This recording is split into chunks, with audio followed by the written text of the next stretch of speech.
Você chegou, o paciente tem a clínica, você dosou a troponina, está alterada, o paciente ele não tem supra-DST, tem uma clínica sugestiva, troponina positiva, você definiu que ele tem infarto sem supra, tá? Então, a gente vai começar a tratar agora o paciente.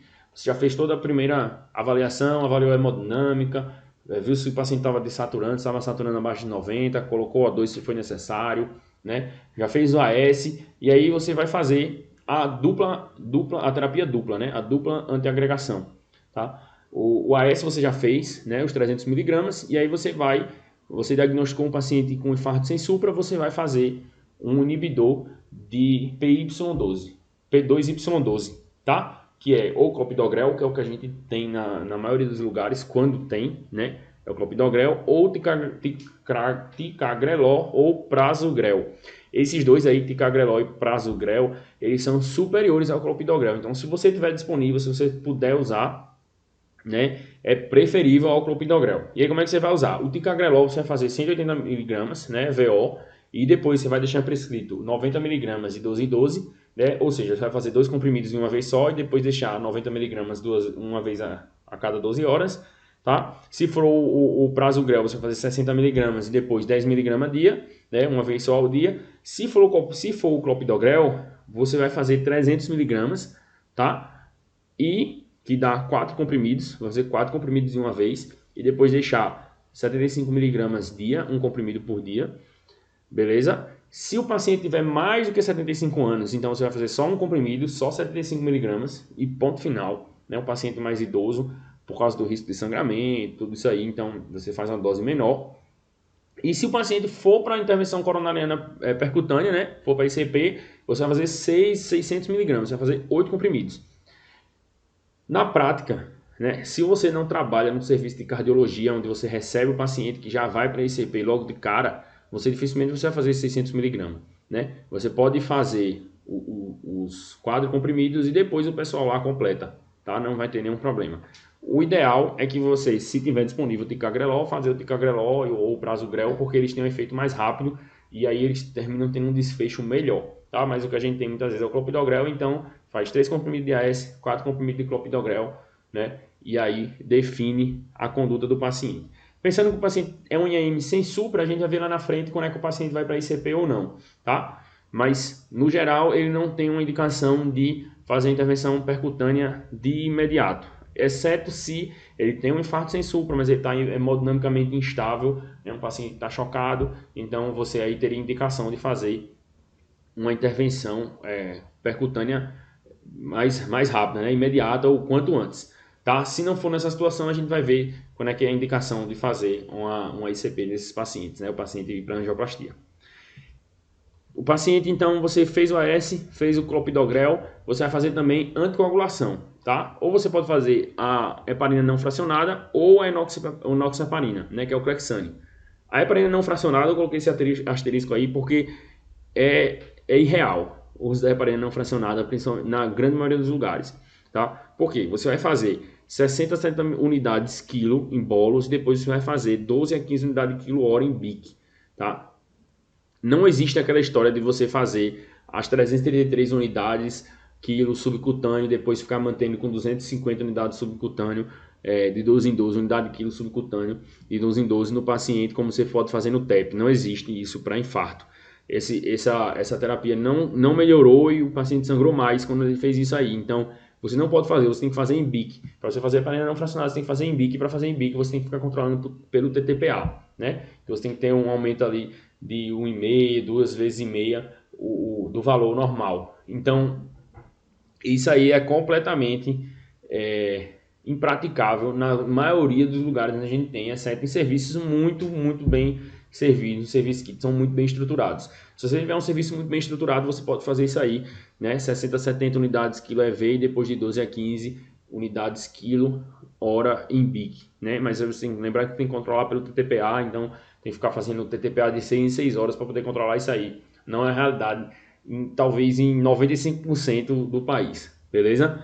O que você vai fazer é o Clexane, você vai fazer a dose plena do Clexane, 1 mg a quilo, 12 em 12, né? Na grande maioria dos pacientes, exceto se o clearance de creatinina for baixinho, né? Então, se for de 15 a 29, você vai fazer 1 mg a quilo uma vez só, né? Não vai fazer de 12 em 12, você vai fazer a dose de 1 miligrama quilo, mas só uma vez no dia. E se o paciente for muito idoso, você vai fazer 0,75 miligrama, tá? Não vai fazer 1 miligrama quilo. Então, lembrar aí que os 75 anos é um divisor, mas assim, é uma coisa que é fácil de decorar, né? 75 miligramas é só 75 miligramas de clopidogrel, 75 anos é 0,75 miligrama quilo do Clexane de 12 em 12, beleza? Então, você vai fazer o OS, você vai fazer clopidogrel e você vai fazer anticoagulação nesses pacientes com infarto sem supra. Tá? Por quê? Porque ele não tem pressa a priori, ele não tem pressa de ir para angioplastia. Tá? Se é certo que o paciente está em modo dinamicamente instável, ele não tem pressa de ir para angioplastia, você precisa melhorar a perfusão. Então, essas são as terapias de reperfusão aí do infarto sem supra, né? De melhorar a oferta de oxigênio, né? Melhorar o fluxo sanguíneo da coronária. O que você vai fazer também como forma de aumentar, de melhorar o fluxo da coronária, né? É o nitrato e o beta-bloqueador, né? O beta-bloqueador não necessariamente ele vai melhorar fluxo, né? Ele vai diminuir trabalho, vai diminuir frequência cardíaca. Se não tiver nenhuma contraindicação, você pode fazer inclusive VO, metoprolol VO, propranolol VO. Mas se você tiver disponível EV, você pode fazer o metoprolol EV, né? Faz 5 mg de metoprolol ali em 5 minutos, pode fazer em bolos mesmo. Você faz uma dose e dá um tempo para ver como é que o paciente vai responder, desde que ele não tenha nenhuma contraindicação, né? Então, paciente que não tem bloqueio, paciente que não tem broncoespasmo, paciente que não está chocado, paciente que tem sede, você pode fazer o beta-block, tá? O paciente que também não tem contraindicação ao nitrato, você pode fazer ali o tridil, né, que é a nitroglicerina. Você vai fazer uma ampola em 240 ml de soro e aí você vai colocar lá, em média ali, 5 ml hora, que já vai começar a fazer um efeito e você vai titulando de acordo com a resposta do paciente, beleza? Lembrar, mais uma vez, inibidor de fosfodiesterase 5, né, sildenafil, tadalafil. Então, se o paciente fizer uso de qualquer um desses aí, inibidor de fosfodiesterase, cuidado, né? Preferível não fazer o nitrato para evitar do paciente ter uma vasodilatação muito importante e ter uma descompensação grave, beleza? E aí a gente vai ver a questão da estratificação, né, desse paciente. Aí você vai ter que botar na calculadora, tá? Principalmente esse score Grace, é um score bem grande. Né? O score time, você tem uma noção mais ou menos do que é, mas assim, pode botar na calculadora, não tem problema, é fácil de encontrar, bota aí score time e você vai achar. Então, se o paciente tem um score de 0 a 1, né, o time score dele for 0 a 1, ele tem um risco baixo, né? Ou então um Grace menor do que 109. Então, você vai fazer tratamento conservador, né? Tratamento com medicamento, não precisa ir para, não precisa ter aperreio, ter pressa para mandar o paciente para angioplastia para poder fazer um cateterismo, tá? Mas aí, por exemplo, se o paciente tem um score Grace de 109 a 140 ou maior do que 140, você aí já vai colocar o paciente no cateterismo mais rápido, tá? Se o paciente tem um score intermediário, um Grace, né, você vai fazer em até 3 dias, né, até 72 horas, você fazer cateterismo nesse paciente. Se o paciente tem um Grace de 140, você vai fazer em até 24 horas. Então, é um score um pouco mais, um paciente mais grave. O time, né, maior do que isso aí, maior do que 1, você já vai mandar o paciente para o cateterismo ali em até 72 horas, tá? Então, o Grace, ele termina você tendo mais detalhes com relação a isso aí, mas os pacientes que estão um pouco mais graves, os pacientes que estão mais comprometidos, você precisa fazer o cateterismo dele mais cedo, né, para poder identificar qual é a artéria, né, que está causando o quadro clínico do paciente, né, para poder intervir e aí melhorar o prognóstico do paciente. Beleza? Aqui eu trouxe o score time, né, que você vai somando essa pontuação para o paciente, né? Se o paciente é mais idoso, ele faz mais pontos, ele tem já um quadro de angina, hipertensão, diabetes, alguma comorbidade, né? Se o paciente chegou mais descompensado, né, taquicárdico, hipotenso, né, essa questão do KILIP ali de 2 a 4, né, um paciente que pode chegar chocado, paciente com edema agudo de pulmão, né, um paciente que tem alguma alteração hemodinâmica ou alguma IC descompensada por causa do infarto, ele também faz mais pontos aí, o KILIP de 2 a 4, né? Então, esse score time aí é um score que é tranquilo de você avaliar, porque basicamente você pensa aí que o paciente mais idoso vai pontuar mais, o paciente com mais comorbidade, o paciente chega mais descompensado, ele vai fazer mais pontos.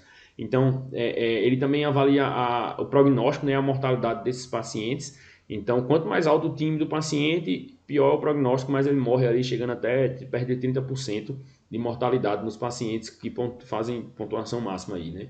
Então, é bem, é bem assim, um score time alto, ele tem uma mortalidade bem alta, um paciente chega mais grave. Mas lógico, você vai ver aí que o paciente que faz pontuação máxima, ele tem 75, mais de 75 anos, é hipertenso ou diabético, ele chega com PAS menor do que 100, chega taquicárdico, chega com algum sinal de descompensação de C, né? Então, é um paciente que ele é mais grave.